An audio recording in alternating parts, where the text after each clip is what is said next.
જો આપણે આ ન્યૂ હેંગિંગ આવી ગયા છે એકદમ યુનિક, અને આ તમને ક્યાંય માર્કેટમાં જોવા નહીં મળે, કારણ કે આપણે જાતે બનાવીએ છીએ. અને આનો ભાવ રહેવાનો છે 30 રૂપિયા, એક પીસના 30 રૂપિયા. 20 ઇંચની હાઈટ આવવાની છે, 1.5 ઇંચનો આ બોલ આવવાનો છે.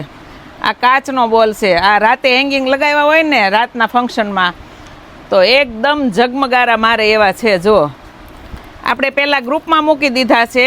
આપણે જે વસ્તુ આવશે ને પહેલાં ગ્રુપવાળાને લાભ આપવાનો છે. અને હા, આપણે કેળના પાનનો એક વિડીયો મૂક્યો તો એ મારે આઉટ ઓફ સ્ટોક થઈ ગયો છે, એટલે હવે કોઈને મેસેજ કરવા નહીં કે મારે જોતા છે એમ. હવે જ્યારે આવશે ને પાછો માલ ત્યારે અમે તમને એક રીલ્સ મૂકી દઈશું, ત્યારે તમારે ઓર્ડર કરી દેવાનો. હું કહું છું તમે જલ્દી ઓર્ડર કરી દો, ઓર્ડર કરી દો ફટાફટ ફટાફટ ફટાફટ એટલે ફટાફટ. અમારે ઓર્ડર જલ્દી પડી જાય છે, બહુ બધાય પડી જાય છે, અને પછી આઉટ ઓફ સ્ટોક થઈ જાય છે. એટલા માટે હવે આનો ઓર્ડર તમારે દેવાનો હોય ને તો ફટાફટ આપી દેજો ઓર્ડર, અને જેને જોતા હોય ને લઈ જાજો.